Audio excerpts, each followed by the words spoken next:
Korea are in the lead.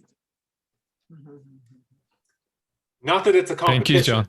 Thank you, John. But okay. Well, we still have people coming in, and that's okay. We'll go ahead and get started.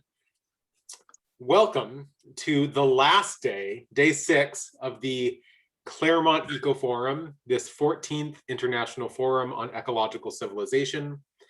I'm Andrew Schwartz, Director of the Center for Process Studies and co-founder of the Institute for Ecological Civilization. I just want to make you aware of a couple of things as we get started. First is that this meeting is being simultaneously translated, at least the plenary panel portion. So at the bottom of your Zoom screen, you can see the interpretation button. Please select your language of choice. The languages options are English, Korean, and Chinese. So go ahead and do whatever you're most comfortable with, and you'll be able to speak and or hear whatever your language preference is. Another thing I want to say is to share about the John Cobb Common Good Award ceremonies. Usually this is something that is done during the Claremont Eco Forum, but because we are not in person this year, we're not able to do a banquet and celebrate at Pilgrim Place, but we are doing somebody is able to draw on this, that's cool. We are able to do it virtually. So we're gonna do an online celebration ceremony on Friday, at least Friday Pacific time, 6:30 p.m., which is Saturday, May 29th, Beijing morning time at 9:30 a.m. And we will be presenting this year's John Cobb Common Good Award to Professor Kongjin Yu, who we heard yesterday, a brilliant scholar and Chinese ecological urbanist. More information about him and about his work will be shared, and there'll be some fun time for singing and performances as well as we celebrate people within our global community who are working for the common good. So I'll put an attachment to the flyer in the chat so you can all have access to that Zoom link for yourselves. So we're getting ready to start our last panel, and today's discussion is featuring youth and the ecological generation. And partly this is because this is also the 3rd International Youth Forum on Ecological Civilization in conjunction with the 14th International Forum on Ecological Civilization. But also we wanted to make sure that we didn't segregate the youth at the kids' table, that we put them in a prominent place to close out our conference with the hardest task of all. The first day, our panelists focused on politics, law, and governance. The second day focused on economies for well-being and planetary flourishing. The third day on food and farming for future generations. We talked about education on day 4 and communities and cultures on day 5. So what in the world are we going to talk about on day 6? All of these things, right? So our young panel here has the task of synthesizing all of these and talking about the intersection of the complexity of our social environmental challenges and their experience and their leadership, and how we can actually begin to empower young voices to move us forward in building a world that works for all. So with that, I want to ask Dr. Andrew Davis, my colleague at the Center for Process Studies, our program director, to take over. He'll be moderating, introducing our panelists, and leading our final discussion. Andrew. Well, thank you, Andrew, and hello, friends. Welcome again to the 6th and final day. It's amazing how fast things have gone. Having been a part of the organizing committee, we're here at the end. It's amazing. I am Andrew Davis, program director, and it's been great to engage with a lot of you over the last several days. And we have a fantastic group of young leaders from around the world here with us today, each of whom has work experience and enthusiasm that I would say is really on the cutting edge of transforming the way we inhabit the world. So as Andrew said, we are going to attempt to do some synthesizing, some integrating of various themes over the last several days, but in the context of each of the work and experience of these panelists. So let me introduce each of them. I'm honored to be joined by Maddie Hooker. Maddie is a senior at Willamette University, majoring in environmental science in Spanish. She has studied abroad in Quito, Ecuador, and Inverns, Scotland. She's worked in Oregon Governor Kate Brown's office as a natural resource intern in Salem, Oregon, and as a river steward intern for the Nooksack Salmon Enhancement Association in Bellingham, Washington. Maddie is interested in intersections between the social and natural sciences and wants to pursue a career in forestry management and policy with an emphasis in ecological forest management. Maddie, welcome. It's great to have you with us. Thank you. I'm also joined by Yi Lu, who started the social enterprise Lautu in 2016 at the University of Chicago. Lautu uses storytelling to promote rural sustainable development and the leading of green lifestyles. Lautu focuses on cultural and educational fields to promote Chinese special rural urban environmentalism. In 2019, Lautu became the youngest NGO project to win the Road to Ecological Culture Salute Environmental Protectors Award, which is sponsored by the Ministry of Environment of China, the China Environment Protection Foundation, and the China Foundation for Poverty Alleviation. Yi received her master's from the University of Chicago in social sciences and a BA of history and environmental analysis from Claremont McKenna College, which will be familiar to a lot of us. Yi was awarded the Youth Champion of the Earth China chapter. She is the Homeward Bound Global Woman Leadership member and was included in the Shenzhen City 2008 10 Outstanding Youth. In addition to all this, Yi is a documentary filmmaker and a curator. Yi, welcome. It's great to have you with us. Thank you, Andrew. Hello, everyone. Thank you.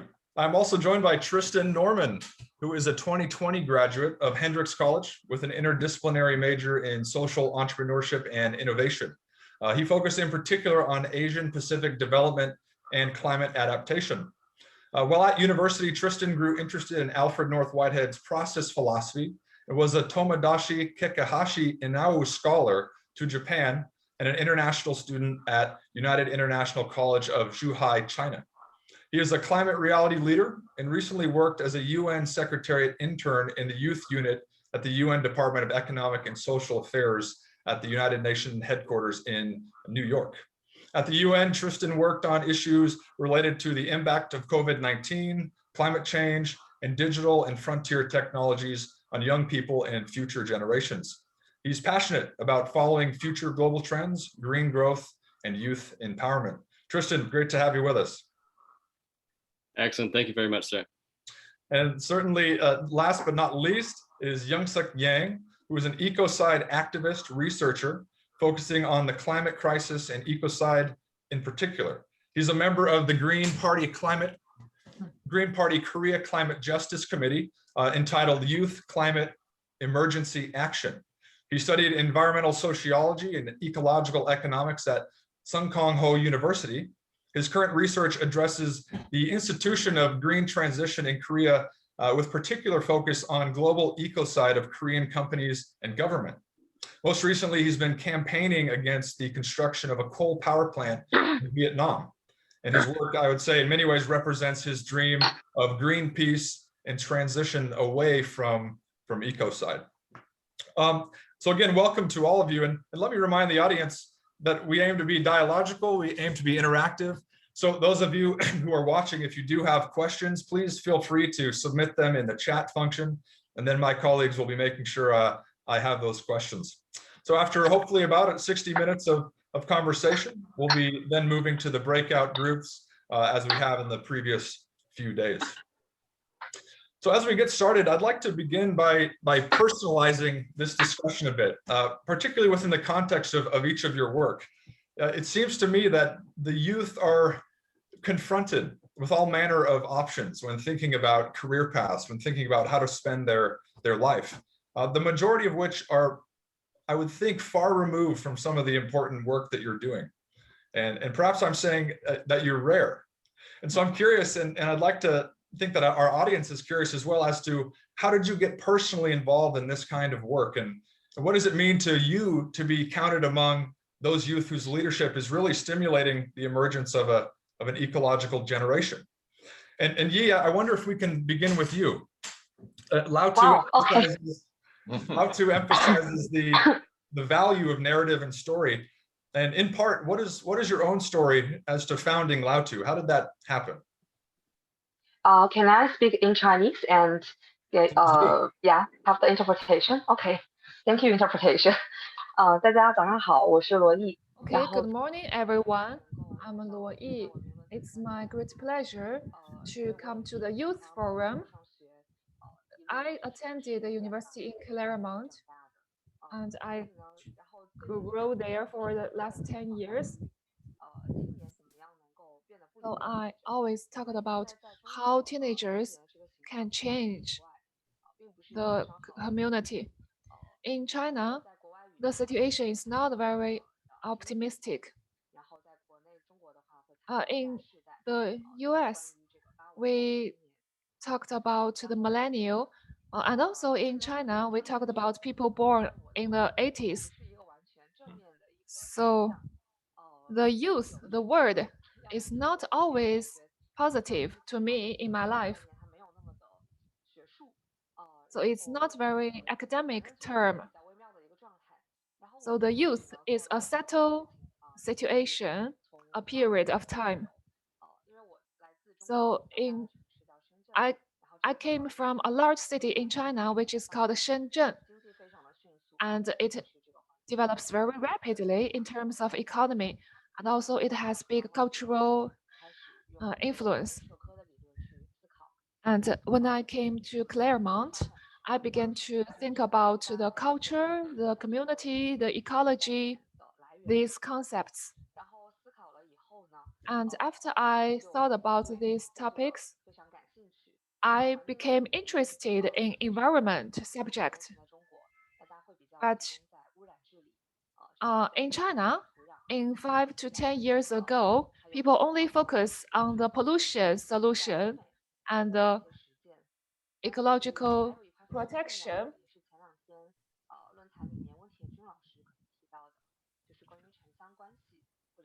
And another issue is about the rural and urban relations. That's also the focus for ecological development. Like how to, it's a situation we must face with it. So as a development country, it's very attracted to me. There was a social contest. I'm a first Chinese to attend this compete, and I found it's very interesting to build own business. And in 5 or 10 years in China, it's not everyone, right? It's like a new idea. I've used a business way and industrial way to develop the city and the villages. That's it. Thank you. Yi, thank you. And I'm sure we'll be hearing more about Lautu and your work there. So thank you. Maddie, I'd like to jump to you. You know, you're still in college at Willamette University. In many ways, you're just beginning to lay the foundations of your future and the impact you're going to have. So what has drawn you to environmental studies and say internships at the Governor Kate Brown's office or working with salmon in Bellingham? Hi, hi everyone. Thank you so much for having me. To answer your question, I guess it's kind of a long story, but I wasn't initially going into my studies with the intention of pursuing a degree in environmental science. And then throughout my coursework, I really gained an interest in how intersectional environmental science is. I think the topic that kind of like pulled me to wanting to study it more was actually learning about the water bottle industry and kind of how water just is transported across the world, and the plastic pollution associated with that, and the inequity of like Fiji water, for example, taking water from people of like Fiji Island. And so that's kind of how I got interested in it. And then I wanted to kind of have a diverse set of experiences. So I was interested in politics for a while, and interested in kind of working with NGOs and that type of thing. And now I'm interested in forestry. So I've kind of been all over the place. But I think, to me, being part of this sort of group of youth leaders means being part of a global community of leaders that kind of all believe that change is possible. And so obviously this panel kind of demonstrates that a little bit. But Absolutely. And I love this term intersectional. We're going to be moving here in the moment to thinking about how these various elements of each of your experience are integrated and interconnected in some stubborn and also promising ways. So thanks, Maddie. YunSeok, your work, as I see it, boldly confronts really the dire environmental impact of companies and governments. This is no small task, and I'm sure it's probably not without personal risk in different ways. So I'm really interested as to how you got involved in this kinds of research on the one hand, but also activism.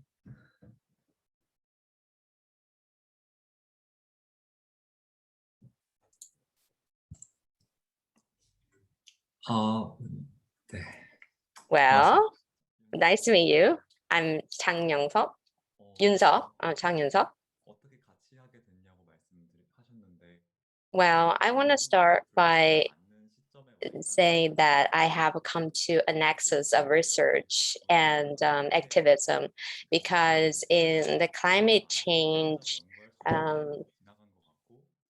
in this, the difficulty that we are not in the situation that we idly sit in a lab and thinking how we're going to solve the problem.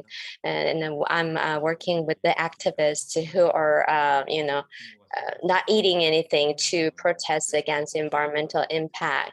And also, yeah, I've been protesting with the other people together. So in this situation, I also see I've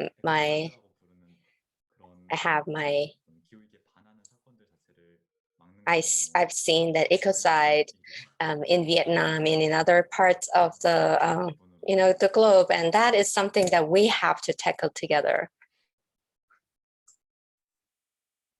Thank you, YunSeok. And Tristan, if we can move to you. You have recent experience that's brought you to Japan, to China, to the UN headquarters in New York. Give us briefly what's some of the backstory on your passion and interest in this world. The global trends, in particular, green growth, youth empowerment, are all part of your profile. So how did you find your way into this? Well, I will have to say that it all began with a conversation with Dr. Jay McDaniel, who joins us today. For Process Stories. He's in the audience today.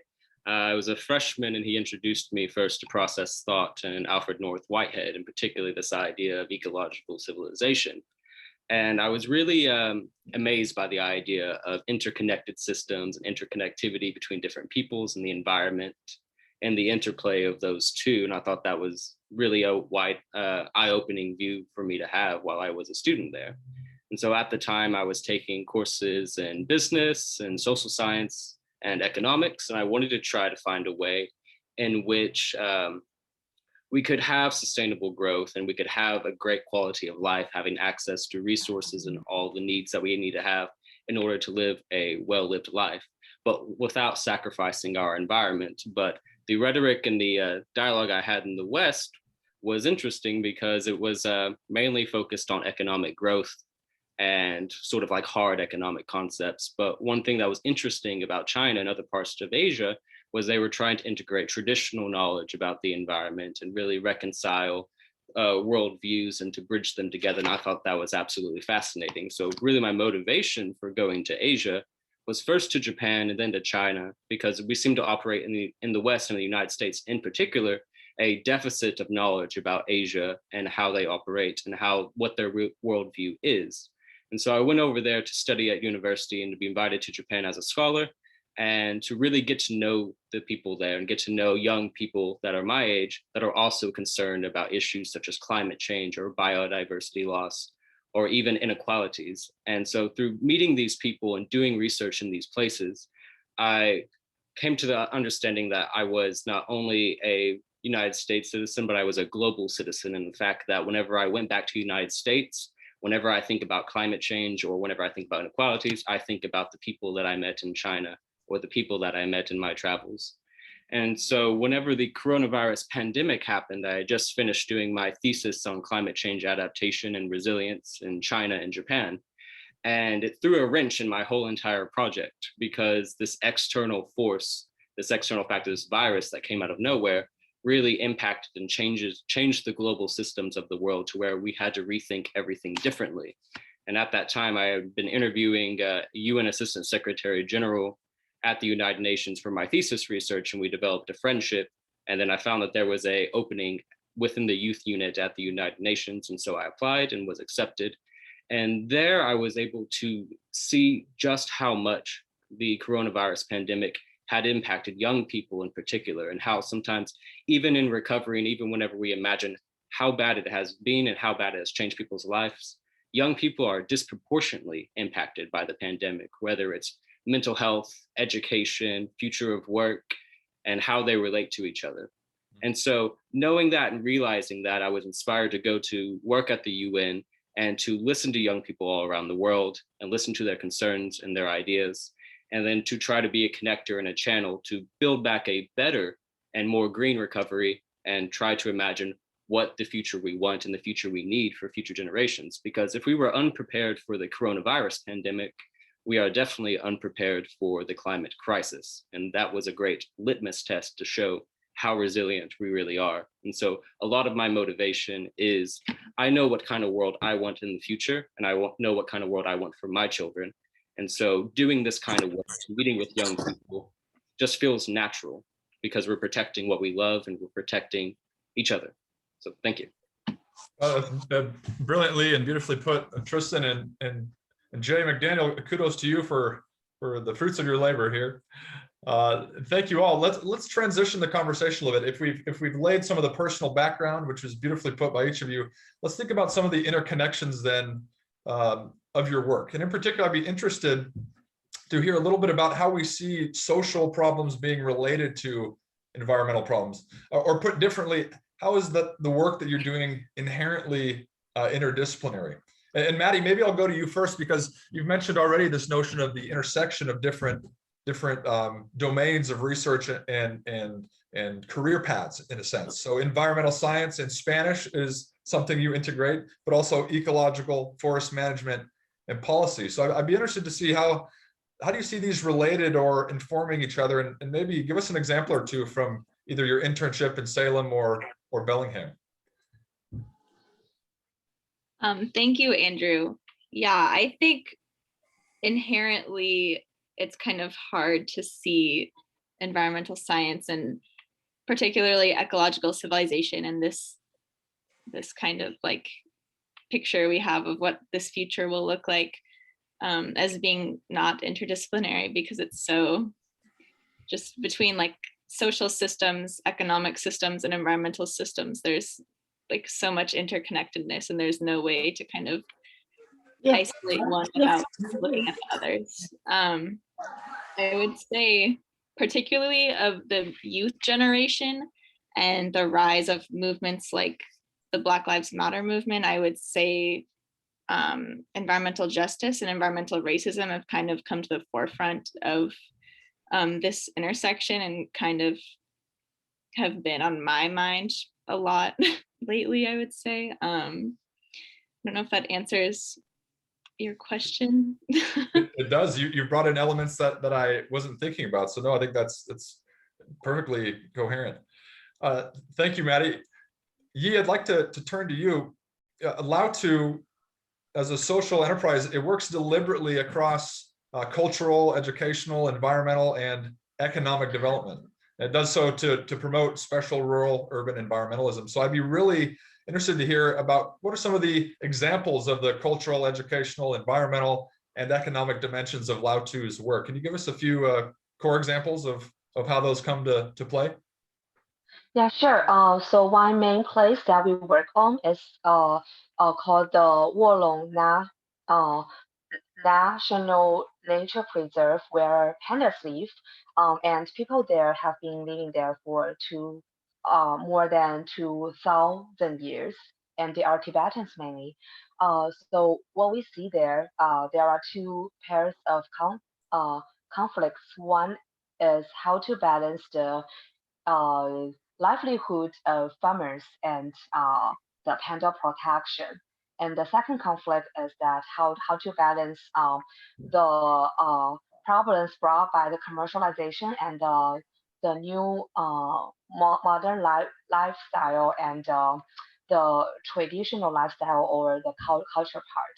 Yeah, so that the two conflicts just show the three elements of the sustainable development, and that lead to ecological civilization. Yeah, so we see that what we are doing really uh,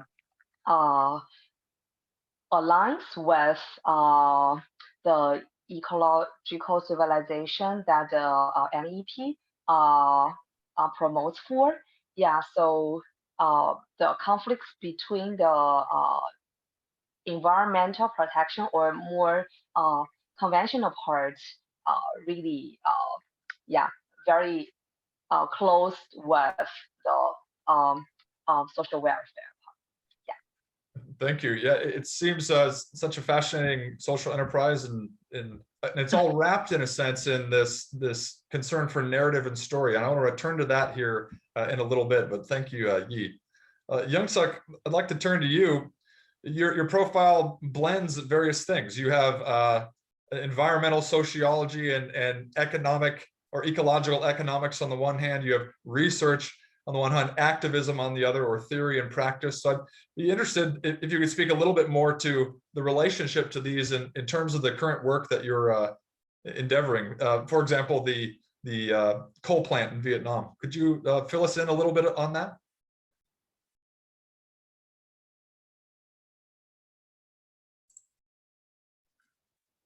네, 일단은 매드 말처럼 환경과 사회가 분리되지 않는다라는 말에 너무 As you As Matt, mentioned, I'm totally agree that the society is not separated from economy and environment.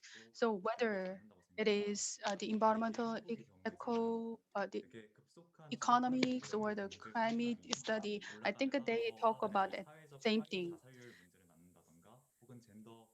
The economic development sometimes have some very serious side effects, like the increasing suicide rate or the imbalance in the gender issue.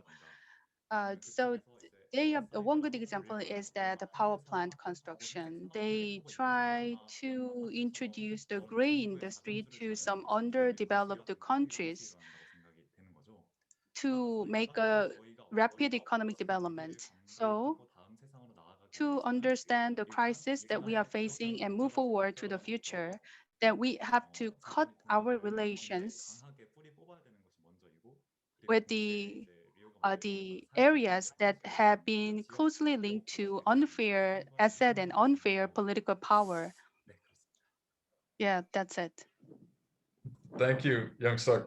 Yeah, that seems to be a complicated convergence of multiple strands. You know, if anything, we're receiving, I would think the audience would say the same thing, is that the youth must become interdisciplinary. Any pursuits for environmental change must be entangled and relational. Tristan, to use the Whiteheadian notion, but thank you, Tristan. Actually, you know, you've majored in interdisciplinary studies. Okay, you've integrated social entrepreneurship and innovation, but you're interested in economic, social affairs, COVID, climate crisis, digital tech, and philosophy. So this is a lot of elements that are going on here. So against all this, I can imagine it's difficult to know where to invest your time. Is the entanglement of these things stubborn, or is it a promise of some form? How do you navigate that?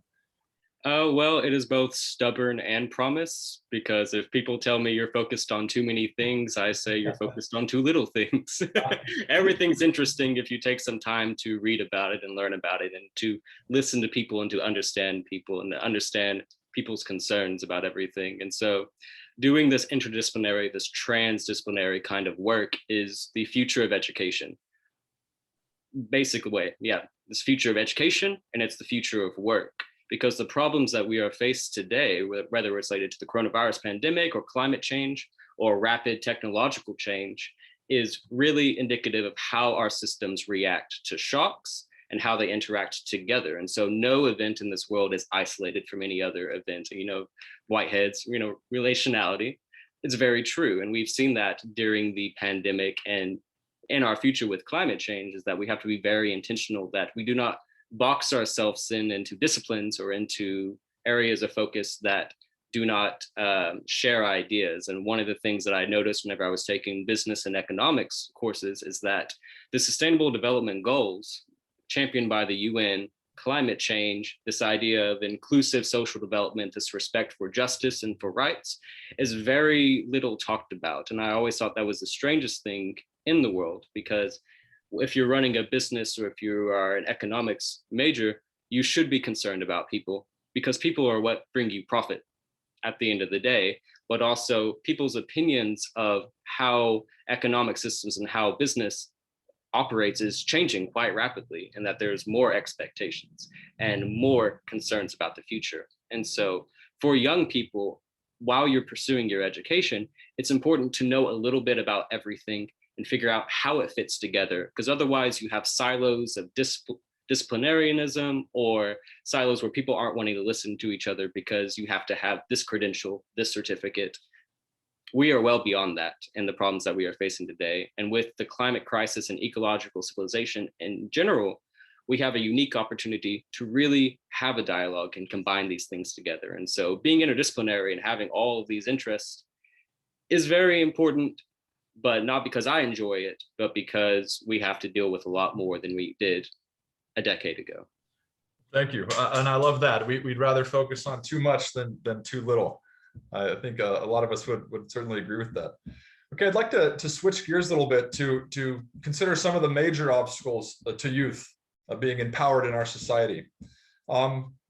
And how do we work to overcome some of these obstacles? So Yi, I mentioned just before Lautu's emphasis on the importance of story and narrative. So I'd be curious, what narratives are the youth repeating or creating? What narratives need to be developed as essential to an ecological civilization? Wow. Okay, so I will say two narratives that we are tackling with. One is about the education. Another is about empowerment. Okay.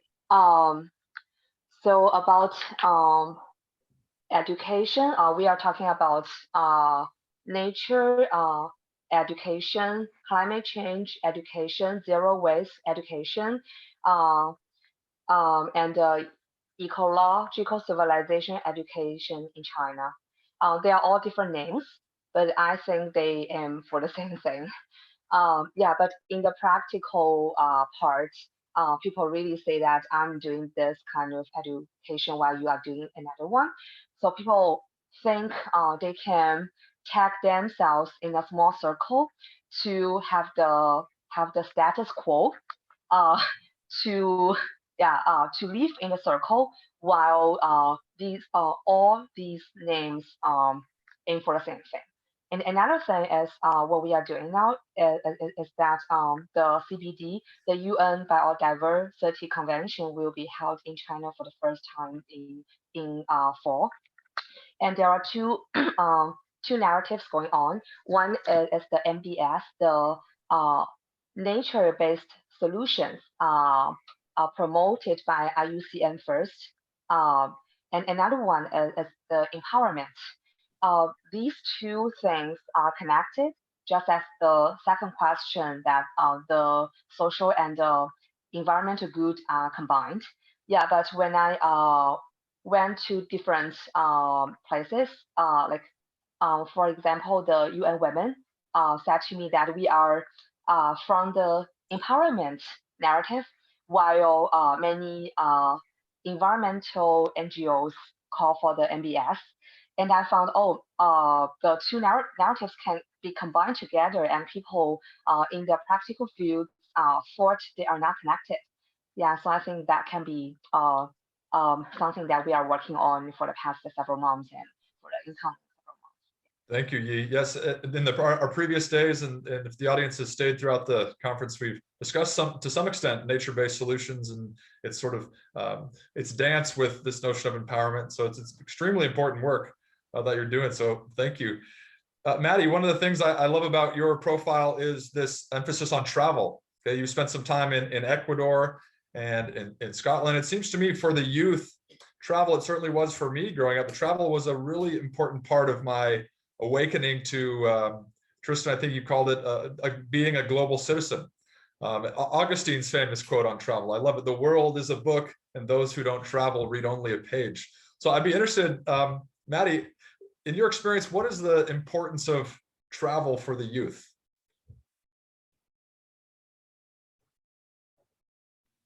Thank you, Andrew. I think traveling has helped me personally to kind of just see the world and see the problems that we face from different perspectives. That might seem kind of obvious, but I do really think that just talking with different people who have different, ways of thinking has really helped me a lot to see that. I do think in terms of the major obstacles that youth face, this is less related to travel, but I think it's important. I have kind of come across two pretty dominant narratives from older generations about the role that youth play. I would say one of them is kind of this idea that essentially that the older generations are apologizing for the destruction that they've caused and saying that they've failed and placing all of the responsibility onto youth's shoulders. And this narrative, this might kind of answer the question that was raised in the chat. I think one way to help is dismantling this narrative and acknowledging that older generations still have a huge role to play and are still very much involved with kind of the choices that we are currently making that will impact the future. And so I would challenge older generations and their peers to kind of be meaningfully involved with this work. And yeah, it does take all of us. And I would say the second narrative that I was referring to is kind of this other idea that children today are kind of framed as a burden to the world, and children who are being born are kind of seen as, I guess, a burden would be a way that I would put it. And so Dr. Sarah Meyer, who's a climate scientist and activist who I really look up to, has kind of talked about this issue and explained that children need to be told that they are not a burden to this world and that they are born into a changing world, and it's kind of all of us together that are going to help kind of create this future that we want. And so their existence inherently isn't a betrayal or a burden to anyone. So those are kind of two obstacles that I've noticed that I think are important to address. Thank you so much for bringing that into this, and extremely important, certainly. We have John Cobb joining us, of course, who's 96, and who I think has accepted the challenge you are putting to the youth, or to the, well, he's younger than us, it would seem, to those who are older than us, to stay actively involved. So I hope we can continue to accept that challenge. But that's a beautiful point to bring in about certainly child rearing and them knowing they belong and can make an impact. I think extremely important. So thank you, Maddie. Tristan, one of the things you emphasize is youth empowerment. And so I'm interested to hear what's involved in youth empowerment. It's not a simple task. What's the problem we need to be empowered to address? And how might digital and frontier technologies help? I think of social media, for example. What might you say to that? That is an excellent question. Give me one moment to collect my thoughts. Sure. I'll start with the first one about youth empowerment, because that's a very interesting question. We, at least let me go ahead and say, everything I say right now is not endorsed by the United Nations. I was an intern there before, so these are my personal views. So don't go quote me on anything like that. These are my personal views from my perspective. But youth empowerment, even within governments, international organizations, or nonprofits, is often a buzzword for, we want you to sit in the corner and listen to what we have to say about your problems, rather than giving the table for young people to truly be empowered. And in fact, I don't even like the term empowerment that much, because young people are co-designers, they are co-creators, they are co-policymakers. They are needed to design the future and to imagine it and to give voice to the challenges that we are facing in the world. And I've always never understood that why in policy making, whenever we say youth empowerment, it means we include youth in like a statement that we have, that we support young people and we understand their troubles, whenever young people really deserve a seat at the table, a seat within that governance model, and a voice that will actually impact policy and actually impact decision making. And think of it this way, youth empowerment, or rather, is investing into the next generation and investing in solutions that concern your future as the older generation. Because whenever you are old and you're 90 years old, the problems that are there are still going to be there, and we'll be the ones designing solutions to that. So we might as well get started on that early rather than later. And the last part with the digital technologies and frontier technologies, it's very interesting because young people are more connected than ever. If you have an internet connection, if you have Zoom or Microsoft Teams, you have access to the entire world. And some of the parts of the world don't have that access. They don't have internet connectivity. They don't have the resources. But imagine what power could be happening if they did, if they were able to describe their experience living in a rural community, or describe their experience as a climate migrant. These are powerful narratives and powerful stories. And one thing that I have seen at the UN, specifically since the UN has become digital, is that we are able to include more youth than ever, regardless of whether it's related to social media or Zoom conferences. At the recent Economic and Social Council Youth Forum at the UN, we were able, normally there's only able to have 1,000 people come because you have to get a visa and you have to host them. Because it was digital, we now had 19,000 young people from all around the world sharing their opinions, connecting with each other, and that's powerful. And so we should not put technology in a corner saying technology and ecological civilization are not compatible, but we should ask ourselves, how can we leverage technology, combine it with young people to really talk about ecological civilization in new ways? And I think that's very important. So I'm all for technology, and I'm all for frontier technologies, because the amount of power that gives you by having access to that is limitless at the end of the day. Thank you. Very well put. You know, and we see this sort of tension when it comes to technology as well, because on one end we have damaging technologies that are causing as much harm as they are good. So I think it's a fascinating field to be working in, and certainly is going to be developing, I hope, positive directions under your leadership. So thank you, Tristan. YunSeok, I want to ask you about this notion of ecocide. You've used it several times. It's in your bio. You know, we're familiar with this tragic notion of suicide, which we comprehend individually. But I want to ask, how do we begin to wrap our head around the notion of ecocide, which seems inherently collective in nature and therefore would require collective action? Can you fill us in? Why is this a term that is important to use in your work?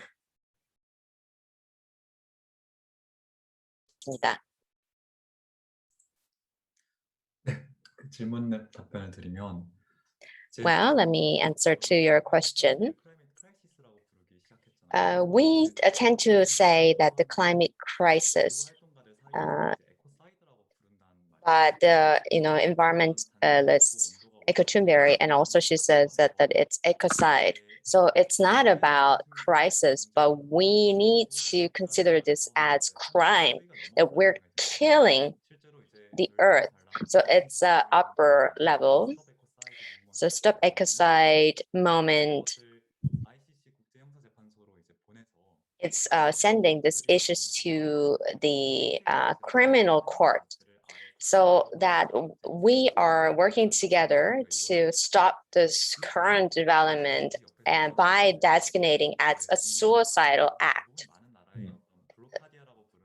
In Asia, including China, that we are seeing in the marginalized areas, that we are seeing that things are being killed. So we are seeing this as a crime. So we need to clearly see this as a crime. And if we see this concept, we have this perception that we can win this battle.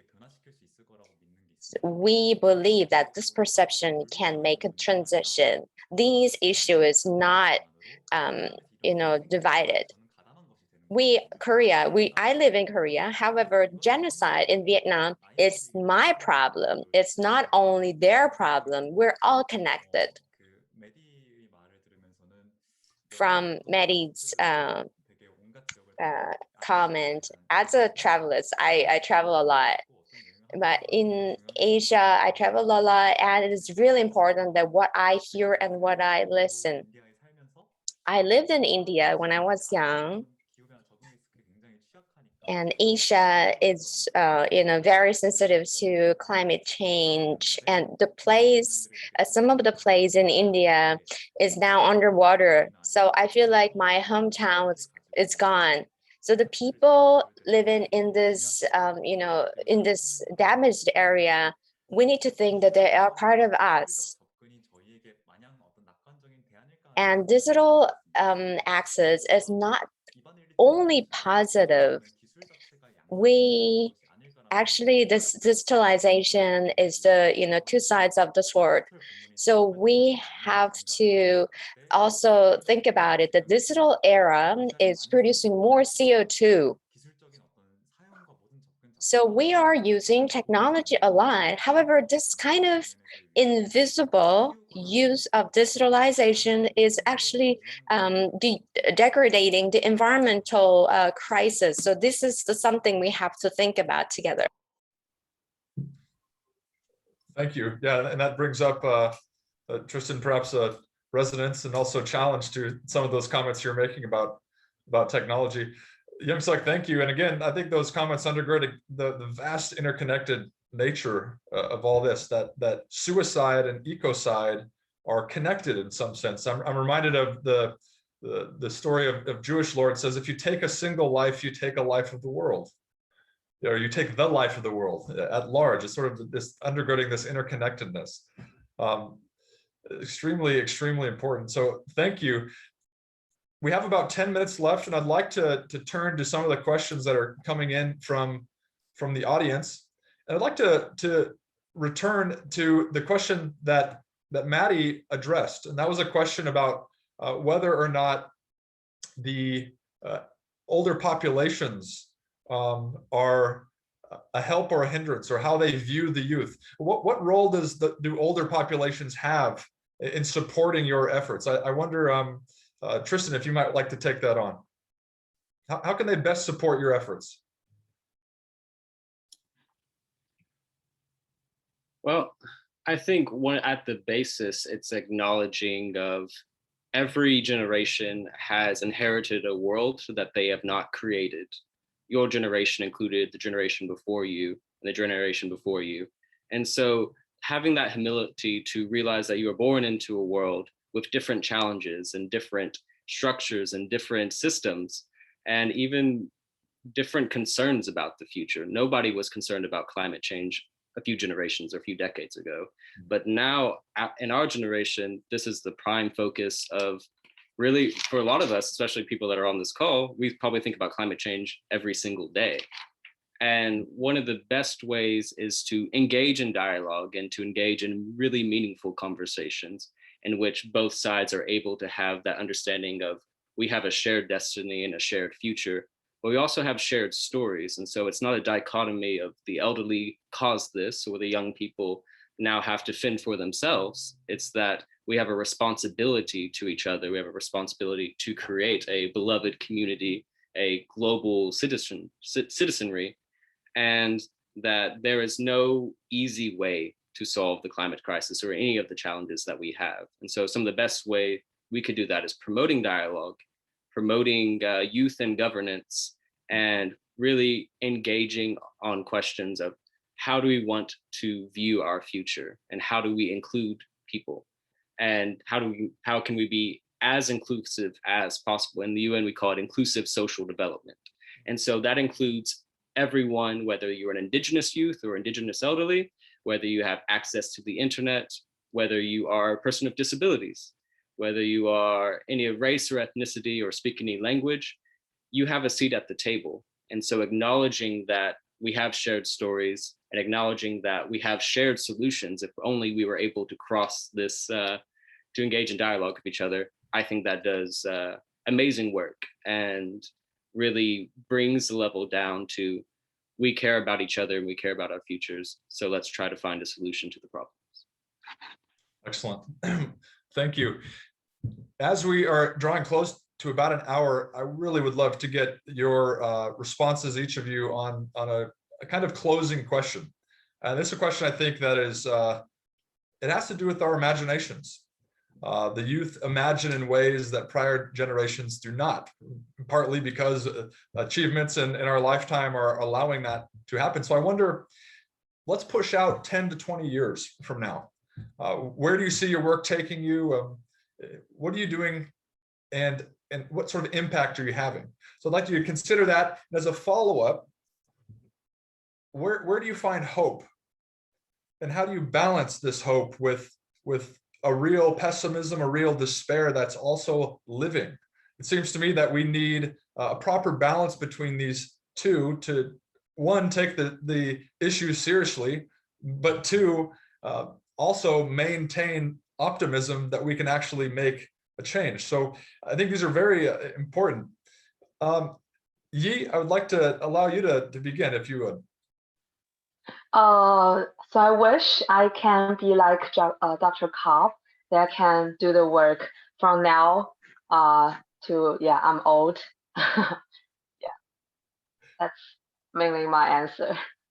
And how about this balance between pessimism and optimism, between where do you find hope in the work that you're doing? I want to quote Dr. Cobb again. He said once that China can be the one last best hope. When I'm doing my work, I find I'm very pessimistic or more sad than happy than other people around me. But I'm doing the work.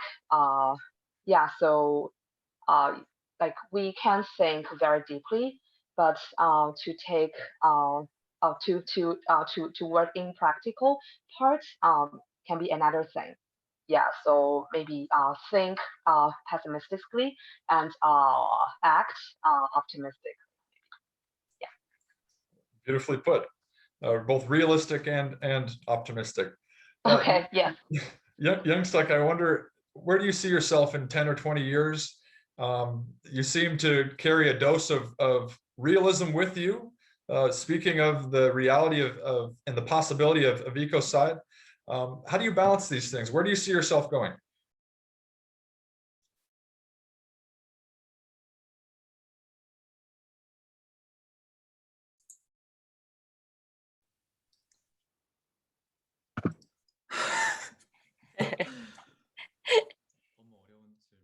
Very difficult question. That's why I asked. I love this conference. It's because in this pessimistic era that we can share the areas that we can see hope. So we're sharing this hope for us to go toward positive side. In the Global Greens, I'm involving with making policies, and then we are working together to turning ideas into practices. So I'll continue to work in 10 to 20 years. So I don't think that we have to get help from the existing generations. We have to work together with the existing generations, that we have to work together as a researcher and as other youth here in this panelist, that we're working together in this area, as each one of us that will do our best in our position. Thank you, YunSeok. Well put indeed. And Maddie, I'd pose the same question to you. Again, you're just getting started, you're still in college, but let's project out 10 or 20 years. What do you imagine you're doing? How do you imagine you balance this difficult seesaw almost between despair and optimism, pessimism and hope? What might you say to that? Let's see. I think in 10 or 20 years, like I said, I'm interested in pursuing a career in forest management and policy, mostly just because I'm really interested in trees and forest systems. I do think that kind of reconnecting with my values and like why I'm doing the work I'm doing helps me. And I like to think about caring for the people around me and for the world around us. That's something that kind of helps like ground me a little bit. I do think it's hard to balance those two things, and there have been kind of ups and downs with that in my own personal journey with things. But I do think in my career I can, although I might not be doing work specifically with EcoCiv, I can kind of also implement some of the ideas that I've learned from participating in this panel and taking the EcoCiv course with the other Andrew, Professor Schwartz. I think, yeah, implementing kind of systems thinking into my just everyday life and career as well kind of is something that will help me to do that. Beautiful, Maddie. And so we're brought back to the question of, for all of us, for values. And what do we value both personally and collectively, and how do we personally and collectively work towards those things? This final question was not at all a simple question. I think you all navigated it wonderfully. So well done. I want to thank each of you for really a wonderful conversation. You've laid the foundation for, or a springboard, if you want, for the audience moving forward. Let me also just say that I've been here all 6 days and never have we reached 109 participants. So I think we'll take that as an optimistic look into the worth and the activity of the youth moving forward. So I really just want to say thank you to all of you and for being here. Now, as we transition, it's 6 o'clock here in LA time. I'm going to hand it back over to Andrew Schwartz, who's going to give us some directions, but let's give our panelists a wonderful virtual hand. So thank you all for being here. Absolutely. That was really, really inspired, actually. That was good. I'm going to have to just go ahead and say that was the best panel of the conference so far. So much so that I want to shift gears with our small group discussions. So in the previous 5 days, we have been using this discussion guide method, right, of asking the questions: who are we, where are we, how do we get here, where do we want to go, and how do we get there? And today, I think I just want us to, of course, begin with introducing ourselves, because who's in the room does make a difference. But I want us to just jump in, building off this momentum of hope. What do we hope for? Right? Let's start with the vision piece. I think we have enough of a sense from the last 5 days, enough of a sense just from life in our own experiences that we're bringing to the table, that we're in the midst of a crisis and we need some significant changes. I want us to spend the next 2 hours talking about where we want to go and how we begin to get there, right? Let's envision a future together. Let's talk about those core values that Andrew Davis just mentioned that sort of are underneath an ecological civilization, that are underneath a world that works for all, right? The systems and structures, stories and worldviews and narratives that are designed to promote human flourishing, planetary flourishing, the well-being of people and the planet. So I would just love to see you. Please take your notes, please take good notes, and send those notes to us through the conference website or to Andrew Davis. I'll put his email in the chat. And let's begin to think really concretely about this vision and really concretely about the roadmap that gets us there. What are those concrete steps? What needs to change? How do we begin to move forward toward realizing this future that we all want to see become a reality?